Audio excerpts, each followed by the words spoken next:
Stories from India and the region. I'm Tanvi Taneja, and for news from the rest of the world, I'm joined by my colleague in Washington, D.C., Caroline Malone. Good to have you with us, Caroline. Hi Tanvi, it's 10 a.m. here in Washington, D.C. and 3 in the afternoon across Central Europe. Coming up in the next 30 minutes, we go live to right outside the court in New York, where a trial is nearing the end against Donald Trump over how he handled business records. First up, the headlines. Russian President Vladimir Putin says the West should understand what it is playing with after NATO Chief Stoltenberg says Ukraine's use of weapons on Russian territory won't make NATO a part of the conflict. Belgium pledges 30 F-16 fighter jets to Kiev, but Ukraine's defense minister says half of the much-needed aid is arriving very late.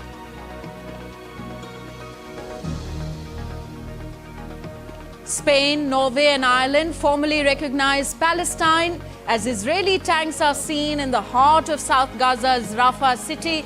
Israeli military says it is too early to determine the cause of the blast. And after 6 weeks of trial, New York jury hears final arguments at the historic hush money trial in what could be a crucial verdict for Donald Trump.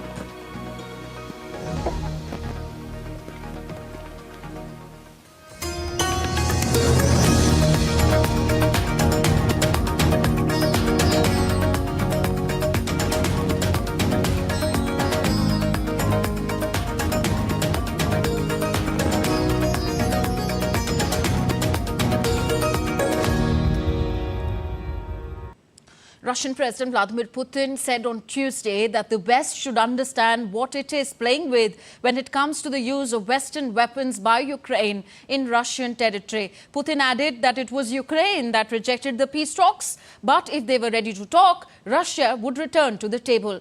The Russian president further said that Ukraine should hold a presidential election following the expiry of President Volodymyr Zelensky's 5-year term. Zelensky has not faced an election despite the expiry of his term, something he and Kiev's allies agree on as the right decision during wartime. The European Union foreign ministers are meeting in Brussels on Tuesday to discuss EU's support to Ukraine in its conflict against Russia, including the use of frozen Russian assets to buy military aid for Ukraine. NATO Secretary General Jens Stoltenberg said that the use of weapons supplied by the West to Ukraine against Russia would not make NATO and its members a part of the conflict. We are delivering equipment to Ukraine doesn't make NATO party to the conflict. We have the right to support Ukraine without becoming a party to the conflict because we are helping Ukraine to uphold the right for self-defense. Ukrainian President Volodymyr Zelensky and Belgian Prime Minister Alexander De Croo signed a bilateral security agreement on Tuesday that includes the delivery of 30 F-16 fighter jets and provide military aid worth over $1 billion to Ukraine this year. In a press conference, the Belgian Prime Minister urged the EU members to extend more help to Ukraine. Ukraine's defense minister said that though the first supplies are arriving soon, half of the much-needed aid is arriving very late. In this agreement, we focus on what your military needs to defend its population. That means air defense, that means artillery, that means armored vehicles, and of course also the F-16s that we have talked about in the past. These F-16 jets will be provided to Ukraine as soon as possible. Our aim is to be able to provide first aircraft before the end of this year, 2024. Ukraine's President Volodymyr Zelensky said that US President Joe Biden must visit the peace summit that will be held next month in Switzerland.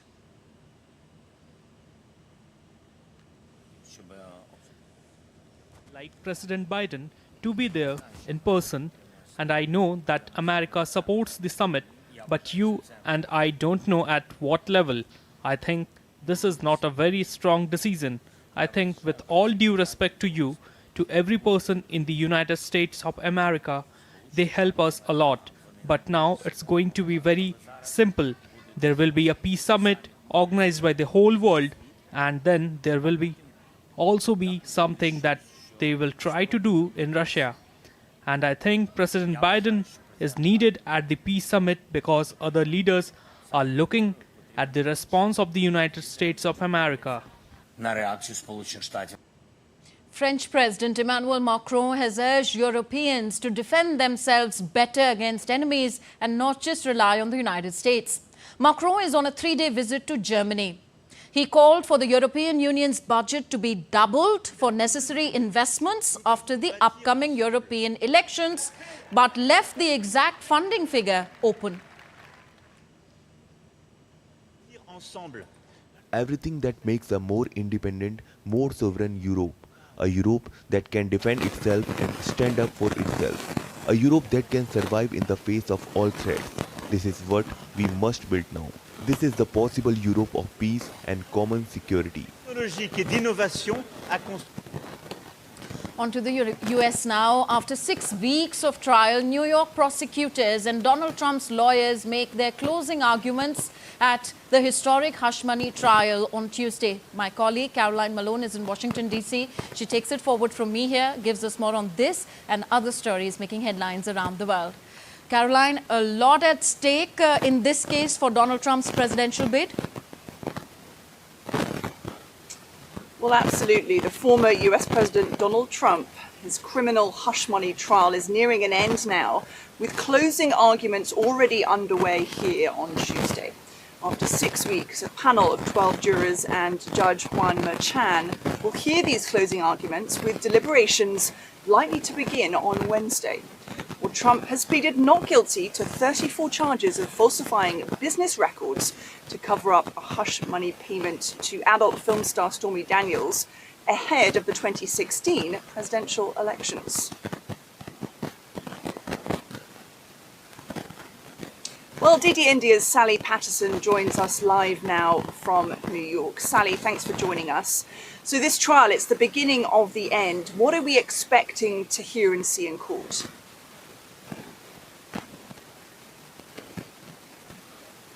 Well, Caroline, it's a crucial day here in New York City because this is the chance for both the prosecution and the defense to give their closing arguments. This is a final push towards getting the jury on side. We've heard more than 4 weeks of testimony, more than 22 witnesses. Now it's an opportunity for all of that information to be summarized and presented again to the jury, trying to persuade them one way or another either Donald Trump is guilty of these crimes that he's accused of, or in fact he's innocent. Now what we're hearing at the moment is from the defense, who's basically trying to point holes in the various bits of testimony we've heard so far, particularly from Michael Cohen. You'll remember that's Donald Trump's one-time lawyer and fixer, who is the key witness in this testimony and in this trial, because what he says is that that money, that $130,000 payment that he gave to Stormy Daniels, an adult film star, ahead of the 2016 presidential election, was in fact given the go-ahead by Donald Trump, his then boss. He says Trump was the one who signed the papers and was the one who told him to go ahead and make that payment. The prosecution alleges that was in fact illegal, and tried to cover up that payment by calling it legal expenses was a crime. The prosecution is trying to push that towards the jury. And what we've heard from the defense over the past few minutes is what they say Michael Cohen's testimony was lies. They said that was pure and simple. We've also heard from Trump's lawyer saying the records were not false. There was no intent to defraud, because what they're hoping is whatever the jury sees in front of them in terms of evidence, they can look at the intent. Did Donald Trump intend to try and break the law? And the defense is saying absolutely not. We're also going to hear from the prosecution, who's going to try and persuade the jury that everything that Donald Trump was doing was deliberate. He was trying to sway public opinion. He was trying to hide these allegations from the public. Now, the jury is going to have to unanimously decide that Donald Trump is innocent or he is guilty in order to sway this case. That's 12 people who have to choose beyond reasonable doubt that Donald Trump deliberately chose to try and hide these payments from the public in order to conceal these crimes ahead of the 2016 presidential election. That's a pretty high bar to set. We're expecting to see jury deliberations happen as soon as the next couple of days. Back to you. I will stress, actually, Caroline, that Donald Trump has, of course, pleaded not guilty to all of the 34 felony counts that are held against him. Caroline. Well, thank you, Sally. Sally Patterson reporting live from outside the courtroom in New York.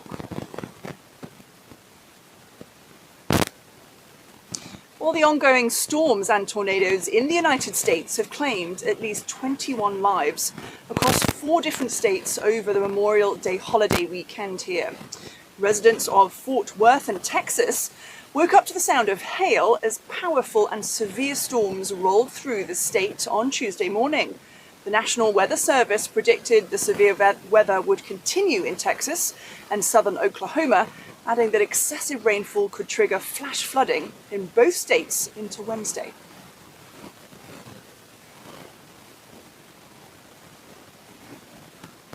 Well, several Israeli tanks have advanced to the center of Rafah on Tuesday for the first time, after 3 weeks of a ground offensive into the southern Gazan city. Tanks were spotted near Al-Awad Mosque, a central Rafah landmark. The Israeli military said its forces continue to operate in the area. However, they've not yet commented on the reported advances into the city center. We are working to verify the cause of the fire. It is still too early to be determined. We took a number of steps prior to the strike to avoid civilian casualties. Aerial surveillance from above, using specific munitions aimed at minimizing collateral damage, delaying the attack in order to further assess expected civilian presence, and other means.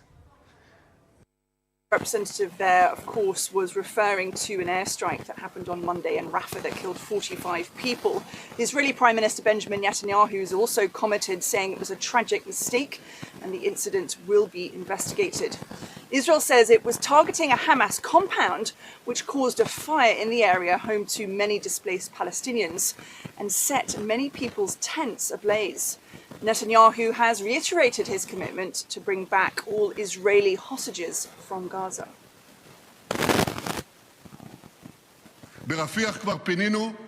In Rafah, we already evacuated about 1 million non-combatants residents, and despite our utmost effort not to harm non-combatants, something unfortunately went tragically wrong. We are investigating the incident and will reach conclusions because this is our policy. Spain, Ireland and Norway have officially recognised a Palestinian state on Tuesday. The 3 countries said they hope their decision will urge other European Union countries to follow suit. The Palestinian flag has been raised at the Irish Parliament in Dublin. In a televised address, Spanish Prime Minister Pedro Sanchez said that Spain is recognising a Palestinian state with East Jerusalem as its capital, unified under the Palestinian National Authority and including Gaza and the West Bank. The recognition of Palestine is not against anyone, least of all Israel, a friendly nation that Spain values and holds in high regard and with whom we aim to foster the strongest possible relationship. Furthermore, this decision reflects our absolute rejection of Hamas, a terrorist organization who is against the two-state solution. Well, UK's Foreign Minister David Cameron on Tuesday called on the Israeli Defence Forces to carry out a swift probe after that strike on Rafah and for a ceasefire. In a post on X, Cameron said, "Deeply distressing scenes following the airstrikes in Rafah this weekend. The IDF's investigation must be swift, comprehensive and transparent. We urgently need a deal to get hostages out and aid in, with a pause in fighting to allow work towards a long-term sustainable ceasefire."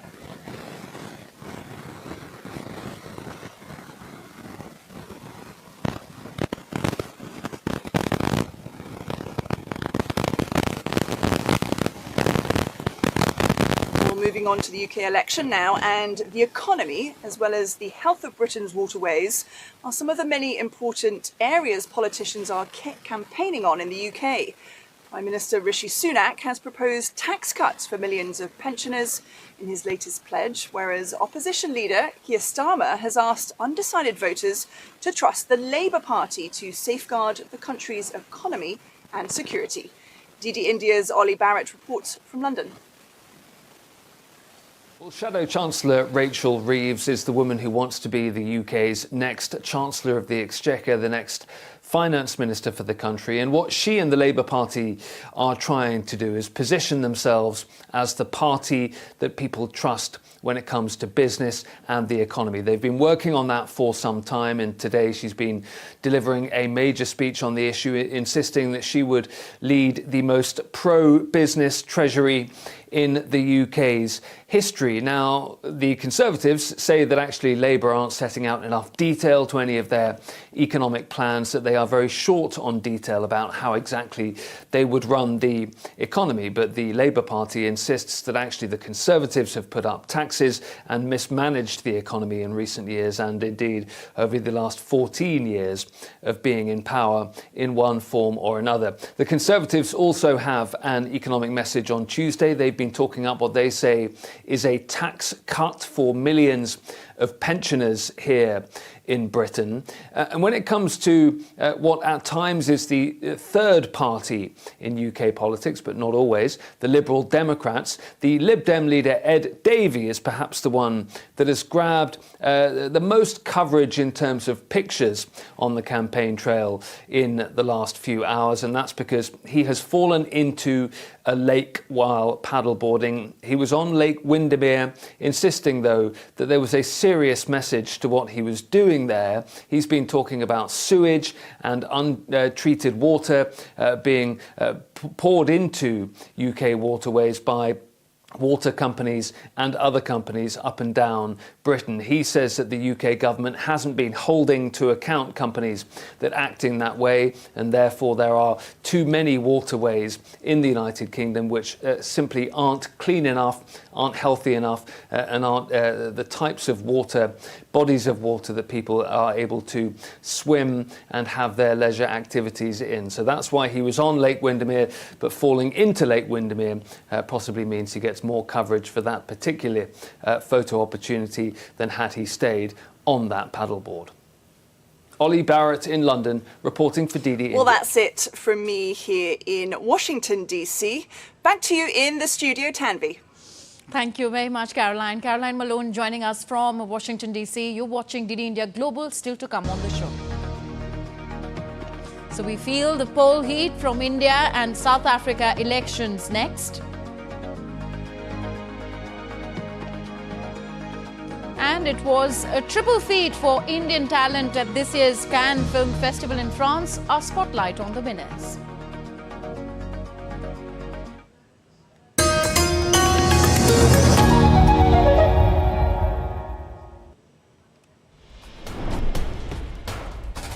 Wherever news breaks, whatever it takes. Connecting corners, cutting across continents. Stories that matter from across the globe. Accurate, authentic journalism that serves you right. From politics to glamour, from sports to world affairs, with a fusion of aesthetics and substance. Introducing news in a new avatar. Experience the world through a new lens. Stay tuned to DD India for an exciting journey beyond borders.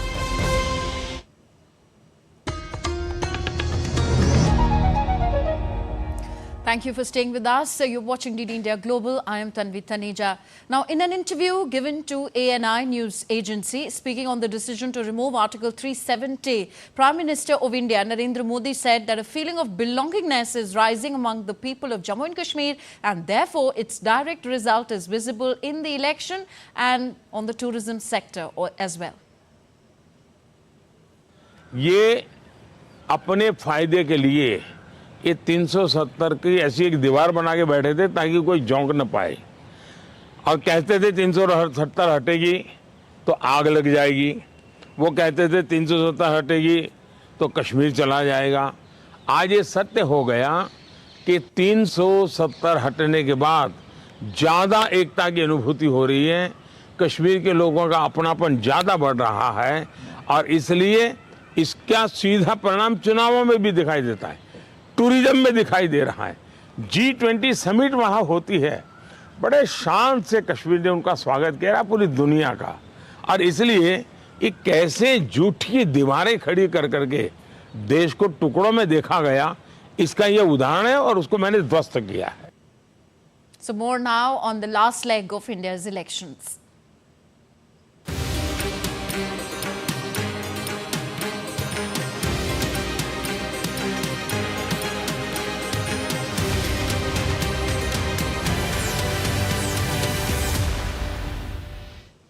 "57 constituencies across 8 states and union territories will vote on June the 1st in the 7th and last phase of India's parliamentary election. 904 candidates are in the fray, 13 seats each in Uttar Pradesh and Punjab, 9 in West Bengal, 8 in Bihar, 6 in Odisha, 4 in Himachal Pradesh, 3 in Jharkhand and 1 seat in the union territory of Chandigarh will go to polls. The election results will be announced on June the 4th. So campaigning intensifying for the final phase of polling in India. Political leaders are holding rallies across the country. Senior BJP leader and Prime Minister Narendra Modi addressed huge gatherings in Jharkhand and West Bengal today, where he also held road shows. Senior BJP leader and Home Minister Amit Shah held rallies in Indian state of Odisha and criticised Congress and the BJD ahead of the last phase of India's general elections. While from opposition, Congress leader Rahul Gandhi and Samajwadi Party chief Akhilesh Yadav addressed rallies in Uttar Pradesh's Rudrapur and Devariya. The leaders criticised the ruling party's policies and promised significant reforms if elected to power.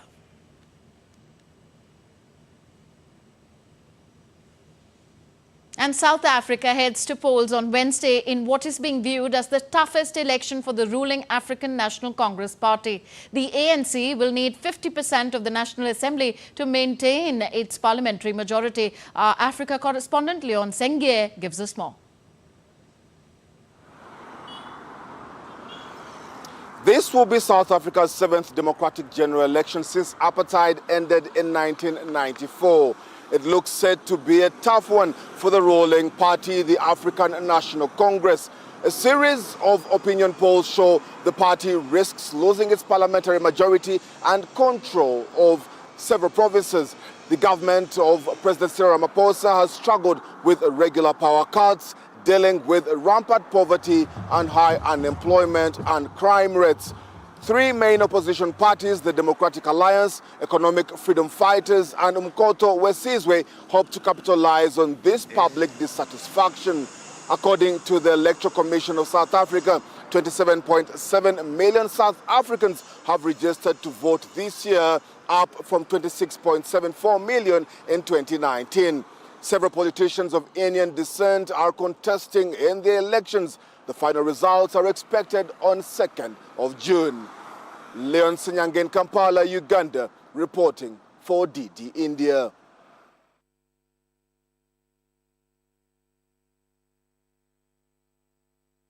Equipment route to the site of a Papua New Guinea landslide on Tuesday. A UN agency said that the area was still unstable and had forced aid teams to proceed cautiously to prevent another disaster. Meanwhile, as a close friend and partner under the Forum for Indo-Pacific Islands Cooperation and as a gesture of solidarity with the people of Papua New Guinea, India extended an immediate relief assistance of $1 million to support relief and rehabilitation and reconstruction efforts in that country. Earlier, India's Prime Minister Narendra Modi condoled the deaths in the deadly landslide of Papua New Guinea on Sunday. He said India is ready to offer all possible support and assistance. India's External Affairs Minister Dr. S. Jaishankar has noted that India today stands out globally for its growth, stability, confidence and leadership. He made these remarks at the Viksit Bharat at 2047 conference in Himachal Pradesh's Shimla city. अगर कुल मिला के आप देखें कि दुनिया में bright spot कहाँ है, कहाँ ग्रोथ है, कहाँ स्टेबिलिटी है, कहाँ कॉन्फिडेंस है, कहाँ लीडरशिप, आप जानते हैं कि वो भारत में।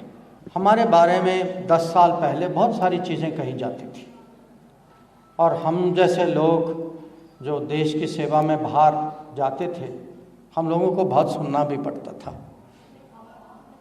आज जो हमारे बारे में कहा जाता है कि ये भारत है जहाँ हर दिन 30 किलोमीटर की हाईवे बनती है, हर दिन 14 किलोमीटर की रेलवे ट्रैक लगाए जाते हैं, जहाँ हर साल 8 नए एयरपोर्ट बनते हैं, हर साल 2 नए मेट्रो बनते हैं। 10 साल पहले हमारे इनकम टैक्स जो पेयर्स जो थे वो 3.5 करोड़ थे, आज जो हैं 8 करोड़ से ज़्यादा है।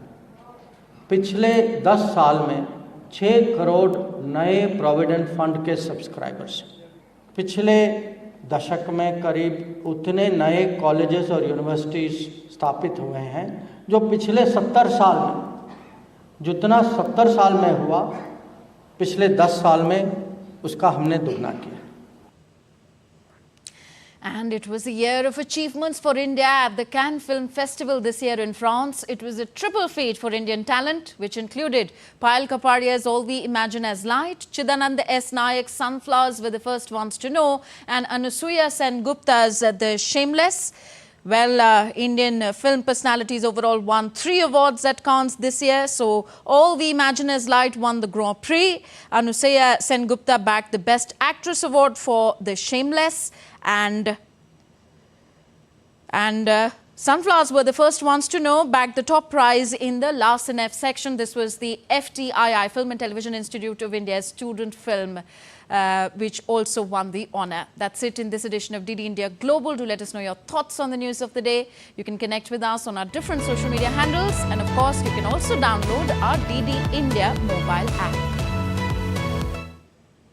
So that's it in this edition of DD India Global. From my entire team in New Delhi, thank you for joining. Namaskar.